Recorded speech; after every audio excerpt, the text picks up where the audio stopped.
Hello friends, welcome to my channel Shaina Goyal. दोस्तों, आज का हमारा जो टॉपिक है ये आपके एग्ज़ाम्स में 100% श्योरली आएगा ही आएगा। चाहे कोई भी एग्जामिनी आपका पेपर सेट करे, चाहे कितने मार्क्स का भी आपका पेपर हो, इवैल्यूएशन का टॉपिक जो है ये आपके एग्ज़ाम में ज़रूर आएगा, बिकॉज ये बहुत इंपॉर्टेंट टॉपिक है। So without wasting any time let's start with the topic.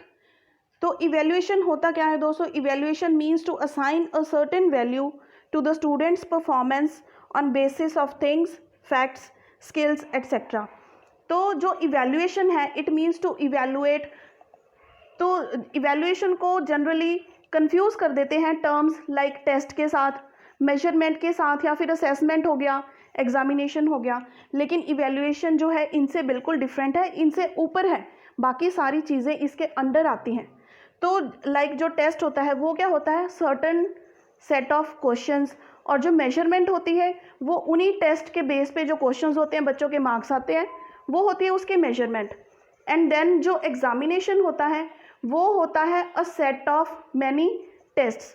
लेकिन जो इवैल्यूएशन है, we can see evaluation is measurement plus value judgement. यानी कि बच्चों के जो एग्जाम्स में मार्क्स आते हैं वो प्लस जो वो एक्स्ट्रा करिकुलर एक्टिविटीज़, को करिकुलर एक्टिविटीज़, इन सभी में पार्टिसिपेट करते हैं, उसके बिहाफ पे भी उनको जज किया जाता है, कम्प्लीटली इवैल्यूएट किया जाता है। सिर्फ स्टूडेंट्स को ही नहीं, बल्कि टीचर्स को, एजुकेशन सिस्टम को, and the aim of education system, सारा कुछ क्या है? इवैल्यूएशन प्रोसेस के अंदर आता है। So evaluation is a comprehensive process. Now, evaluation is a systematic process of determining the progress of a child and extent to which the educational objectives are achieved by the pupils. अब देखिए, जैसे कि हम जानते हैं education का जो main aim होता है that is to make the children learn to study. तो वो कैसे होगा? If we observe some change in their behaviour. ठीक है, तो इवैल्यूएशन क्या है? ये एक ऐसा प्रोसेस है जिससे हम देख सकते हैं कि चाइल्ड की कोई प्रोग्रेस हो रही है, जितनी एजुकेशन उनको मिल रही है उसके रिस्पेक्टिव उसकी प्रोग्रेस हो रही है, किस लेवल तक हो रही है, कम हो रही है, ज़्यादा हो रही है। ठीक है, ये सारा कुछ आता है इवैल्यूएशन के अंदर। बाकी हम इसकी अभी कैरेक्टरिस्टिक्स डिस्कस करेंगे तो आपको थोड़ा ज़्यादा क्लियर आउट होगा। तो अब हम देखते हैं कि इसके इवैल्यूएशन के जो कैरेक्टरिस्टिक्स हैं वो क्या हैं। It is not testing, measurement और एग्जामिनेशन, ये हम ऑलरेडी डिस्कस कर चुके हैं। Then it is a continuous process.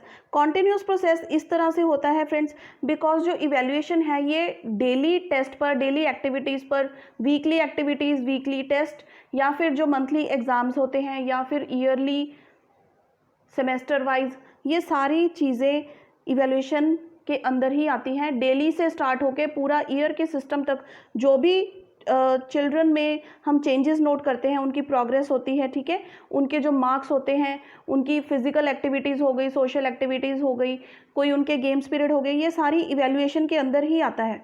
It's aim is to know the progress of the pupil. Then it is a flexible process, because इसके जो बच्चे को मार्क्स या फिर जो वैल्यू दी जाती है वो सिर्फ मार्क्स के बेस्ड पर नहीं होती, क्योंकि कई बच्चे स्टडी में अच्छे नहीं होते, वो गेम्स में अच्छे हो सकते हैं, कोई वो अदर एक्टिविटी में अच्छे हो, तो सिर्फ मार्क्स के बेसिस पे उनको जज नहीं किया जाता, इसलिए ये एक फ्लेक्सिबल प्रोसेस होता है। Next is the scope of evaluation is wide. Yes, because it covers all the curricular activities, को करिकुलर एक्टिविटीज़, एक्स्ट्रा एक्टिविटीज़, सारी जो स्कूल के अंदर एक्टिविटीज़ आती हैं, बच्चे परफॉर्म करते हैं, वो सारी ही इवैल्यूएशन के अंडर आती हैं। Next is it is a complex process. अब इतनी सारी एक्टिविटीज़ को मेंटेन करना, स्टूडेंट्स का रिकॉर्ड मैनेज करना, सब कुछ इवैल्यूएट करना, ये एक थोड़ा डिफ़िकल्ट टास्क होता है, इसलिए हम इसको एक कम्प्लेक्स प्रोसेस कहते हैं। Assess the progress of प्यूपिल in all the domains. देखिए, ये मैं बार बार जो डिस्कस कर रही हूँ कि इन ऑल द डोमेन्स कैसे हो गया, because we are not judging the pupils only on behalf of their marks obtained in the subjects but also in other activities. Now the 8th point is the most important point, जिससे आपको evaluation ज़्यादा clear होगी। इसमें जो value judgement होती है that is of the pupils, pupil मतलब students, teacher performance plus effectiveness of educational process. तो जो वैल्यू जजमेंट है वो सिर्फ बच्चों की नहीं होती, टीचर्स की परफॉर्मेंस की कैसे होती है, क्योंकि बच्चे तभी अच्छे से सीखेंगे अगर टीचर्स अच्छे से पढ़ाएंगे। तो इफेक्टिवनेस ऑफ एजुकेशनल प्रोसेस कैसे होगा कि अगर टीचर्स को अच्छे कोई मेथड्स दिए जा रहे हैं पढ़ाने के लिए, कोई इंस्ट्रूमेंट्स लाइक स्मार्ट क्लासेस अगर स्कूल प्रोवाइड कर रहा है तो वो बेटर टीच कर सकते हैं। तो एजुकेशनल प्रोसेस का भी रोल इसमें आता है। So now we will see the importance of valuation, improvement of educational process. Definitely इससे जो एजुकेशनल प्रोसेस है वो इम्प्रूवमेंट होगा, बिकॉज बच्चों की जो कैपेबिलिटी है, उनकी जो हिडन पोटेंशियल है वो उनको खुद को पता लग रहा है एंड इम्प्रूव भी करते हैं। क्लासिफिकेशन ऑफ स्टूडेंट्स, कई स्टूडेंट्स म्यूज़िक में अच्छे होते हैं, कोई डांस में भी अच्छे हो सकते हैं, आर्ट एंड क्राफ्ट में अच्छे हो सकते हैं, गेम्स में कुछ बच्चे अच्छे हो सकते हैं। तो उनके बेसिस पे उनकी क्या होती है क्लासिफिकेशन, कि बच्चे का इंटरेस्ट किस तरफ है। It can be the basis for admission. तो स्कूल्स में एडमिशन हो या कॉलेज में एडमिशन होती है, वो इवैल्यूएशन में जो बच्चे को वैल्यू दी जाती है उसी के बेसिस पर करते हैं। Guidance services to diversity, diversity का मतलब होता है कि बच्चे क्लास में हर तरह के होते हैं, कोई वीक स्टूडेंट्स भी होते हैं, ठीक है, कोई इंटेलिजेंट स्टूडेंट्स होते हैं, स्लो लर्नर्स होते हैं, किसी को देखने में थोड़ी प्रॉब्लम होती है, स्पेक्स लगी है, तो सभी तरह के बच्चे एक ही क्लास में बैठते हैं। तो उनको प्रॉपरली गाइड करना कि वो कैसे अपने फ्यूचर को बनाएं, कौन सी स्ट्रीम वो ऑप्ट करें, यानी कि कौन सा कोर्स वो करें, ठीक है, जिसमें उनका खुद का इंटरेस्ट हो। Next is awarding scholarships etcetera. तो स्कॉलरशिप आप जानते हैं, जिन बच्चों के मार्क्स अच्छे आते हैं या फिर इवैल्यूएशन में जो हाई वैल्यू के दौरान जज किए जाते हैं, उनको मोटिवेट करने के लिए स्कॉलरशिप्स भी होती हैं। Then is bring changes in the curriculum. Definitely पहले का सिस्टम देखिए एजुकेशन का अब नहीं है, जब सिर्फ बच्चों को बोलते थे कि आपको मार्क्स चाहिए, मार्क्स लेके आओ, ज़्यादा मार्क्स आने चाहिए, ठीक है। लेकिन आज का जो सिस्टम है यहाँ पे सभी एक्टिविटीज़ को इक्वली इम्पॉर्टेंस दी जाती है। पहले को करिकुलर जो एक्टिविटीज़ होती थी वो सिर्फ एक ऐसे था कि लेजर टाइम के लिए, जो बच्चों का फ्री पीरियड होता है उनके लिए एक्टिविटीज़ होती थी, बट आज के टाइम में वो एक बहुत ही इम्पॉर्टेंट पार्ट होता है हमारे करिकुलम का। Next is testing efficiency of teachers. अब एफिशिएंसी टीचर्स की टेस्ट कैसे होगी, जब स्टूडेंट्स को अच्छे से लर्न होगा, उनकी इवैल्यूएशन अच्छे से होगी। इट मीन्स कि टीचर्स ने आपको अच्छे से पढ़ाया है, आप कहते नहीं हो कि ये टीचर बहुत अच्छे हैं, क्यों, क्योंकि आपको उनका पढ़ाने का वे है वो बहुत अच्छा लगता है, या फिर जिस तरह से वो पढ़ाते हैं आपको बहुत अच्छे से समझ में आता है। तो आप टीचर्स को फीडबैक देते हो कि मैम हमें आपका जो पढ़ाया है वो ये बहुत अच्छे से समझ में आया है, आप ऐसे ही पढ़ाया करो एंड सो। तो इससे टीचर्स की एफिशिएंसी अच्छे से चेक हो जाती है। Next is modification in teaching learning method. तो देखिए जैसे कि आप जानते हैं हमारे जो टीचिंग मेथड्स होते हैं, यानी कि मेथड्स ऑफ टीचिंग कितने होते हैं, lecture method, demonstration method, project method, कितने सारे मेथड्स हैं। तो अगर किसी एक मेथड से क्लास को समझ में नहीं आ रहा है तो हम मेथड्स चेंज कर सकते हैं विद देयर रिस्पेक्टिव फीडबैक्स। तो ये थे दोस्तों इम्पॉर्टेंस। अब हम बात करेंगे द टाइप्स ऑफ इवैल्यूएशन। तो टाइप्स को डिस्कस करने से पहले हमें पता होना चाहिए CCE के बारे में, कॉन्टीन्यूअस एंड कॉम्प्रिहेंसिव इवैल्यूएशन। देखिए ये एक टाइप नहीं है, लेकिन इनकी जो फर्दर टाइप्स हैं, formative evaluation and summative evaluation, हम अभी डिस्कस करेंगे, वो दोनों इसी के अंडर आती हैं। जैसे कि आप जानते हैं आजकल का जो CBSE का या फिर जो भी एग्जामिनेशन का पैटर्न है वो सारा रिवाइज हो चुका है फ्रॉम द ईयर 2006। 2006 साल से जो CCE पैटर्न है ये बिल्कुल फॉर्म में आ चुका है सभी स्कूल्स में, क्लास 6 ऑनवर्ड्स, और कई स्कूल्स ने तो फर्स्ट क्लास से ही इस पैटर्न को फॉलो कर दिया है। इसमें होता क्या है, जैसे पहले हमारे ईयरली एग्ज़ाम्स होते थे, बिल्कुल जो सेशन के एंड में एक बारी फुल सिलेबस का एग्ज़ाम होता था तो वो बच्चों पे बहुत बर्डन क्रिएट करता था। लेकिन CCE पैटर्न ने क्या कर दिया, उसको कुछ पार्ट्स में डिवाइड कर दिया, जिसे हम कहते हैं formative evaluation and summative evaluation. तो अब हम इसके बारे में, CCE के बारे में थोड़ा सा जानते हैं। It is an evaluation programme which is continuous as well as comprehensive. अब ये कॉन्टीन्यूस भी होता है एंड कॉम्प्रीहेंसिव भी होता है. It is carried out through out the academic session and includes all the aspects of teaching learning process. अब देखिए ये बिल्कुल डे 1 से जब आप स्कूल जाना स्टार्ट करते हैं, बच्चे स्कूल जाते हैं तो हर दिन उनका जो रिवीजन होती है, ओरल टेस्ट होते हैं, viva, quiz, seminars, written test, सारा कुछ क्या आता है CCE पैटर्न के अंदर वो इवेल्युएट होता है. In CCE, students' progress is regularly evaluated every day, every week, every month, every semester and year. इसके बारे में आपको ज़्यादा क्लियर होगा जब हम formative evaluation and summative evaluation के बारे में पढ़ेंगे. तो अब देखिए इसके जो मेन 6 एरियाज़ होते हैं वो क्या हैं? Scholastic achievement, special abilities, personal interest and plans, और जो भी ये दिए हुए हैं. अब ये क्या हैं? ये आते हैं रिपोर्ट कार्ड्स में. अगर आपके आसपास कोई भी बच्चा स्कूल में पढ़ता है तो आप उससे उसका कोई भी रिपोर्ट कार्ड मांगे, वहाँ पे उसके ये 6 जो एरियाज़ लिखे हुए हैं यही लिखे होंगे और आगे उसका जो ग्रेड मिला है बच्चों को वो दिया होगा. बिकॉज आजकल के जो ग्रेडिंग सिस्टम है फ्रेंड्स, ये सिर्फ ऐसे नहीं है कि इस सब्जेक्ट में इतने मार्क्स आ गए, इसमें इतने मार्क्स आ गए. Now is the process of all round development. अब करिकुलम बहुत चेंज हो चुका है, तो जो मार्क्स होती है, वैल्यूएशन होती है, इन 6 एरियाज़ पर डिपेंड करती है. स्कोलास्टिक अचीवमेंट यानी कि स्कूल में उनकी क्या अचीवमेंट है, बच्चे की स्पेशल एबिलिटी, स्पेशल इंटरेस्ट उनका किस तरफ है, ये सारी चीज़ें जो है अच्छे से नोट डाउन की जाती हैं. Then health and physical development. बच्चे को ऑलराउंड करने के लिए ये भी देखा जाता है कि उनकी हेल्थ या फिर उनकी फिजिकल डेवलपमेंट कितनी है. For example what is the weight और हाइट ऑफ द चाइल्ड, ये हर एक जगह पे आपको मेंशन किया होगा. Then is emotional and social adjustments. तो क्लास में ऑब्जर्व करते हैं कि बच्चा अपने को स्टूडेंट्स के साथ कैसे मैनेज करता है and so on. Attitudes, character and personality. Teachers के साथ बच्चों का बिहेवियर कैसा है, कैसे वो इंटरेक्ट करते हैं और कैसे वो खुद को प्रेजेंट करते हैं क्लास में, ये सारी चीज़ें आती हैं CCE पैटर्न के अंदर. आई होप ये चीज़ आपको क्लियर है. Now we will discuss the advantages or merits of this realistic picture of teaching learning process. बिल्कुल जो टीचिंग लर्निंग प्रोसेस है उसमें क्या होता है, टीचर्स का भी सारा पॉइंट ऑफ व्यू नज़र आता है, बच्चों के भी सारे पॉइंट्स आते हैं. तो सिर्फ उनके मार्क्स, टीचर्स का मीनिंग ये नहीं होता कि उन्होंने पढ़ाना है, क्लास में आना है और चले जाना है. बच्चों ने सिर्फ मार्क्स गेन करना उनका मोटिव नहीं होता, ऑल राउंड डेवलपमेंट मोटिव होता है. Now develop confidence in students. बच्चों में कॉन्फिडेंस नेचुरली पैदा होगा क्योंकि इतनी सारी एक्टिविटीज़ होती हैं. सिर्फ रट्टाबाजी का यानी कि रोट मेमोराइजेशन का काम नहीं चलता, इतनी सारी एक्टिविटीज़ होती हैं, बच्चे उसमें पार्टिसिपेट करते हैं तो उनका कॉन्फिडेंस भी इंक्रीज़ होता है. Reduction of workload on students. अब देखिए जब ईयरली एग्जामिनेशन का सिस्टम ख़त्म हो गया है, पूरा सिलेबस नहीं आता बच्चों को, कुछ कुछ पार्ट्स में सिलेबस का उनका टेस्ट लिया जाता है ताकि उनको उनके माइंड पे जो बर्डन होता है, पहले इतने इतने चैप्टर्स होते थे, 20 चैप्टर्स इकट्ठे लर्न करके एग्ज़ाम्स देना, I think that was not a practical thing और बहुत डिफ़िकल्ट भी होता था, बच्चों पे बर्डन भी हो जाता था. तो आज के टाइम में वो बर्डन बहुत ही ज़्यादा डिक्रीज़ हो गया है. Now next is interaction between student and teachers.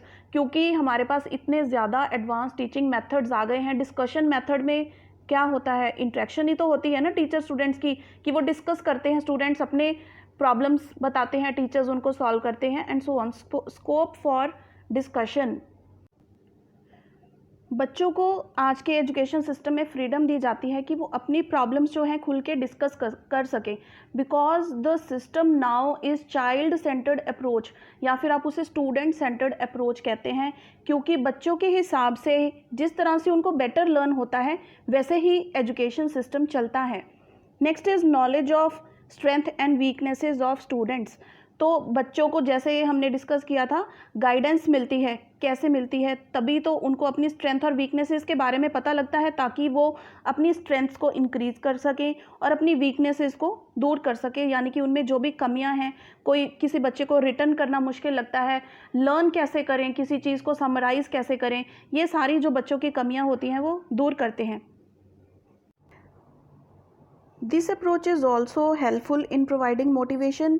Motivation सिर्फ उन बच्चों के लिए नहीं जो वीक हैं, बल्कि उनके लिए भी जो स्टडीज़ में अच्छा कर रहे हैं, तो उनको भी मोटिवेट करना ज़रूरी है ताकि वो और भी ज़्यादा इम्प्रूव करें।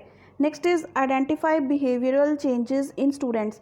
अब देखिए, सिर्फ टेस्ट लेकर या एग्ज़ाम में कुछ लिखकर हम बच्चे के जो बिहेवियरल चेंजेस है वो नहीं देख सकते। ये पॉसिबल कैसे है? सिर्फ इवैल्यूएशन के through, and that also continuous and comprehensive evaluation.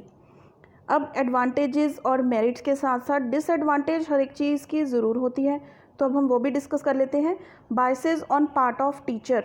देखिए, हर एक क्लास में टीचर के कुछ फेवरेट स्टूडेंट्स होते ही हैं, तो टीचर्स का झुकाव उनकी तरफ, उनको ज़्यादा मार्क्स दे देना कोई ख़ास बात नहीं है, तो बायस कर देते हैं वो। जो कुछ लोअर ग्रेड स्टूडेंट्स होते हैं लेकिन वो स्टडीज़ में अच्छा कर सकते हैं, उनके प्रति उनका जो बिहेवियर है वो बायस हो जाता है। Next is time consuming. Definitely अब हर दिन हर वीक टेस्ट प्लान करना, फिर उसको इवैल्यूएट करना, ये टाइम कंज्यूमिंग होता है, कॉस्टली भी होता है। नेक्स्ट, इसमें ज़्यादा एनर्जी और एफर्ट्स भी चाहिए, और अगर क्लास ज़्यादा बड़ी हो, ज़्यादा स्टूडेंट्स हो क्लास में, तो हर एक बच्चे को इवैल्यूएट करना, हर दिन इतने सारे वर्कशीट्स हो जाती हैं, इतनी सारी एक्टिविटीज़ हो जाती हैं, तो इतनी बड़ी क्लास को इवैल्यूएट करना मुश्किल हो जाता है। Then the main point is कि इसके लिए एक ट्रेंड पर्सोनल की ज़रूरत होती है, बिकॉज CCE पैटर्न का जो भी इसका क्राइटेरिया होता है, it needs training for proper implementation. तो हर एक टीचर्स इतने ट्रेंड नहीं होते, तो हर एक टीचर को प्रॉपर ऐसी ट्रेनिंग प्रोवाइड करनी पड़ती है ताकि वो इस इवैल्यूएशन अप्रोच को फॉलो कर सकें। तो this is costly naturally.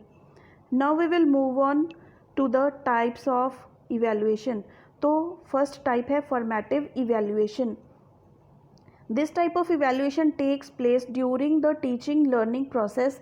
It is usually done when some content और some portion of unit have been completed. अब देखिए, इसको थोड़ा रिटर्न डिस्कस करने से पहले मैं एक ओवरव्यू आपको फॉर्मेटिव इवैल्यूएशन का दे देती हूँ। एक साल में 4 बार फॉर्मेटिव इवैल्यूएशन होती है, जिसको हम कहते हैं FA1, FA2, FA3 and FA4। तो जो साल के पहले 6 मंथ्स होते हैं, यानी कि अपने क्लास के पहले 6 महीने होते हैं, उनमें होते हैं FA1 और FA2, यानी कि 2 बार फॉर्मेटिव इवैल्यूएशन होती है। ठीक है, अब हम देखते हैं इसके फीचर्स क्या हैं। देखिए, जो फॉर्मेटिव इवैल्यूएशन है, जब क्लास में सिर्फ 1 या 2 चैप्टर्स कंप्लीट हो जाए तो FA1 पेपर या एग्ज़ाम्स हो जाते हैं। फिर जब नेक्स्ट 2 चैप्टर्स कंप्लीट हो जाते हैं या 3 हो जाते हैं, तो वो FA2 एग्ज़ाम्स इवैल्यूएशन हो जाती है। The formative evaluation helps both the teacher and the students to check out their own performance. क्योंकि जब टीचिंग लर्निंग प्रोसेस चल रहा है, तो थोड़ा सा ही काम क्लास में हुआ है, 1 या 2 चैप्टर्स हुए हैं, उसका टेस्ट लेते हैं, तो अगर स्टूडेंट्स की परफॉर्मेंस अच्छी रहती है तो इससे पता लगता है कि टीचर्स ने अच्छा पढ़ाया है, उनका जो पढ़ाने का ढंग है वो भी अच्छा है, एंड बच्चों को अच्छे से समझ में आया है। अब हम बात करेंगे इसके फीचर्स के बारे में। ओनली सम लेसन्स और units are selected, we have discussed it just right now. Students know about their progress and performance during the teaching learning process. It tells the teacher about success and effectiveness of his teaching methods. देखिए, अगर बच्चों का result अच्छा नहीं आएगा तो naturally teacher के पढ़ाने में कोई ना कोई मिस्टेक ज़रूर रही होगी, तो उनको एक तरह की फीडबैक मिलती है कि अब आपको अपने पढ़ाने का ढंग चेंज करना पड़ेगा. It makes teaching learning process more effective. अब इतने सारे टीचिंग मेथड्स होते हैं, तो बार बार टीचिंग मेथड्स को चेंज करना बच्चों में इंटरेस्ट क्रिएट कर देता है. इट री इन्फोर्सेज लर्निंग. तो अब जब एक ही चीज़ को अलग अलग मेथड से आप टीच करेंगे तो वो री इन्फोर्स कर देता है लर्निंग को, बच्चों को अलग अलग वेज से सीखने को मिलता है. इट मे और may not appear in official records. अब देखिए, जो आप हम जनरली क्लास का एक रिपोर्ट कार्ड बनता है, तो जो रिपोर्ट कार्ड में मार्क्स या फिर ग्रेड्स लगते हैं, FA के मार्क्स, फॉर्मेटिव इवैल्यूएशन के मार्क्स उसमें नहीं लगते हैं. कई स्कूल्स में लगा भी देते हैं, बट जनरली इसके मार्क्स नहीं लगते हैं. मार्क्स या फिर ग्रेड्स लगते हैं समेटिव इवैल्यूएशन के, जिसके बारे में हम अभी कुछ टाइम में डिस्कस करेंगे. तो इस वीडियो को एंड तक देखते रहिए ताकि आपको जो formative evaluation and summative evaluation है, इसका जो बेसिक कंसेप्ट है ये बहुत अच्छे से क्लियर हो जाए. बिकॉज ड्यूरिंग टीचिंग ये चीज़ें आप एक्चुअली परफॉर्म करेंगे, प्रैक्टिकली देखेंगे इन चीज़ों को. अगर पहले से ही पता होगा तो ईजी हो जाएगा. Now we will see the advantages of formative evaluation. It provides feedback to students, provide feedback to teachers, diagnose learning difficulties, reinforcement and accelerate learning, makes teaching learning process more effective. It helps to frame proper sequence of learning. देखिए जो पहले 5 points हैं ये हम features में discuss कर चुके हैं. तो it helps to frame proper sequence of learning, because हर एक चैप्टर के अंदर कुछ कंसेप्ट्स होते हैं, तो कंसेप्ट को वन बाय वन डिस्कस करना, लर्निंग उसी के हिसाब से चलती रहती है ताकि प्रॉपर एक सीक्वेंस बन पाए. It can be carried in formal and informal वे. अब फॉर्मल वे क्या होता है ये तो हम जानते हैं, जैसे कि क्लास टेस्ट हो गया, कोई क्वेश्चनिंग हो गई, क्विज हो गई, ये हो गई फॉर्मल वेज. लेकिन समटाइम्स द सिचुएशंस अराइज जब कई बारी टाइम की प्रॉब्लम हो जाती है या फिर कुछ फैक्टर्स हमें फॉर्मल इवैल्यूएशन की अलाउ नहीं करते, तो टीचर्स क्या करते हैं, जैसे क्लास में डिस्कशंस होती हैं उसके बिहाफ पे या फिर बच्चों के जो बिहेवियर होता है क्लास में उसके बिहाफ पे उनकी जो इवैल्यूएशन है उसके ग्रेड अप कर देते हैं, उनको इवैल्यूएट कर देते हैं. तो ज़रूरी नहीं कि ये सिर्फ फॉर्मल ही हो, सिर्फ टेस्ट के बिहाफ पे फॉर्मेटिव इवैल्यूएशन हो, ये इनफॉर्मल वे भी हो सकता है. Now is the summative evaluation. Summative evaluation को हम पढ़ने से पहले मैं फिर से इसका ओवरव्यू आपको एक दे देती हूँ. सबमेटिव इवैल्यूएशन देखिए 1 साल में 2 बारी होता है. इसको हम कहते हैं SA1 एंड SA2. SA1 कब होता है, जब 6 मंथ्स आपको एक क्लास में हो जाएं. ठीक है, SA1 होने से पहले आपके 2 बार फॉर्मेटिव इवैल्यूएशन हो जाते हैं, यानी कि FA1 FA2 then comes the SA1. फिर आते हैं आपके FA3 FA4 and then finally at the end of the session आता है SA2, यानी कि समेटिव इवैल्यूएशन 2. तो समेटिव इवैल्यूएशन 2 बार ही होता है साल में, और इसके जो मार्क्स होते हैं SA1 के 30 मार्क्स होते हैं, SA2 के भी 30 मार्क्स होते हैं. तो इन टोटल जो समेटिव इवैल्यूएशन है ये 60 मार्क्स होल्ड करता है, और जो फॉर्मेटिव इवैल्यूएशन है ये इन टोटल 40 मार्क्स होल्ड करता है. नाउ समेटिव इवैल्यूएशन क्या होता है, it is carried out at the end of an instruction unit और lesson. It summarizes the performance and progress of the students. The result of summative evaluation can be used for making comparison among students. अब देखिए जो formative evaluation था वो तो 1 या 2 chapters के बाद हम उसके इवैल्यूएट कर रहे थे, लेकिन जो समेटिव इवैल्यूएशन होता है इसमें लगभग एक यूनिट यानी कि a group of similar chapters, जैसे कि 5 चैप्टर्स हो गए, एक सिमिलर यूनिट के अंदर आते हैं, उनका टेस्ट होता है बच्चों का. तो उसके बिहाफ पे ये कंपेयर भी कर सकते हैं कि कौन से बच्चे को वो चीज़ अच्छे से समझ में आई, कैसे कंपेयर करेंगे, उनका इवैल्यूएशन होता है. रिटन टेस्ट, ओरल टेस्ट, बहुत सारी चीज़ें इसके अंदर होती हैं. Then it doesn't provide any feedback. तो अब अगर आप कहो कि आप 6 महीने तक बच्चे को पढ़ाई जाओ और फिर उसका टेस्ट लो, तब आप फीडबैक लो या फिर फीडबैक दो, that is not possible. Feedback immediate action के थ्रू होती है, तो समेटिव इवैल्यूएशन हमें फीडबैक प्रोवाइड नहीं करता है. Now let's check out the advantages, uses और we can say merits of summative evaluation. Known overall performance of students. तो स्टूडेंट्स की जो ओवरऑल परफॉर्मेंस है वो हमें समेटिव इवैल्यूएशन से पता लगती है. It forms the basis of certification, क्योंकि जो समेटिव इवैल्यूएशन का जो स्कोर होता है या ग्रेड होता है ये आपके रिपोर्ट कार्ड्स में लिखा जाता है. Now it is the basis for awarding grades, वही जो बात मैंने अभी डिस्कस की. Making comparison among groups. तो जो स्टूडेंट्स के ग्रुपिंग कर देते हैं कि कौन से स्टूडेंट्स A ग्रेड में आते हैं, कौन से B ग्रेड में आते हैं, A+ ग्रेड किसको मिला है, तो इस बिहाफ पे स्टूडेंट्स की ग्रुपिंग हो सकती है. Helpful in guidance. अब देखिए क्लास में डाइवर्सिटी होती है, तो जो बच्चे A+ ग्रेड ले रहे हैं तो उनको उस हिसाब से गाइड किया जाता है कि वो और भी ज़्यादा अहेड मूव कर पाएँ, और जो बच्चों का ग्रेड कम है उनको गाइडेंस अलग तरह की दी जाती है, मोटिवेशन अलग तरह की दी जाती है, ताकि वो दूसरे बच्चों के साथ उनके साथ खड़े होने की कोशिश कर पाएँ. ठीक है, उनके साथ स्टैंड अप करें, स्टडीज़ में, अदर एक्टिविटीज़ में उनको मोटिवेट किया जाता है. It is helpful in making promotions. Promotions means promote करना नेक्स्ट क्लास में. It is helpful in checking proficiency of teachers. Now the summative evaluation takes place when a teacher has completed a lesson, unit or term syllabus. तो अब teacher की जो teaching वे था वो effective था, it can be assessed through the summative evaluation. ठीक है. Now it is helpful in resetting objectives. अब जब फाइनली बच्चों की जो इवेल्युएशन हम करते हैं, ठीक है, उससे इवेल्युएट क्या होता है, एक तो बच्चों की परफॉर्मेंस, देन टीचर्स की मेथड्स की effectiveness, then finally the education system on the whole. ठीक है, तो उस ऑब्जेक्टिव्स को दोबारा रीसेट भी किया जा सकता है with the help of summative evaluation. The summative evaluation also tells about the effectiveness and relevance of curriculum. तो अगर करिकुलम में कोई भी चेंजेस करने की ज़रूरत है, कोई न्यू चैप्टर्स लाइक ऐड करना है, कोई न्यू एक्टिविटीज़ ऐड करनी है, या फिर कोई भी चीज़ इसमें से ख़त्म करनी है, तो वो भी पॉसिबल किससे है, समेटिव इवेल्युएशन से. सो फ्रेंड्स, आई होप ये सारा टॉपिक जो है आपको समझ में आ गया होगा. अगर स्टिल कोई डाउट है या फिर कोई और चीज़ आप इसके रिलेटेड पूछना चाहते हैं तो आप मुझे कमेंट कर सकते हैं. And please don't hesitate, do comment me. और अगर ये वीडियो, ये टॉपिक्स आपको अच्छे लगे हों तो इसे लाइक एंड शेयर ज़रूर करें अपने फ्रेंड्स के साथ. And subscribe to my channel for more such related videos. And दोस्तों, अगर इसी तरह के और टॉपिक्स आप पढ़ना चाहते हैं तो आप मेरी प्लेलिस्ट खोलकर देख लें. बीएड ट्यूटोरियल सेक्शन में आपको बहुत सारे ऐसे ट्यूटोरियल्स मिल जाएंगे. So keep watching.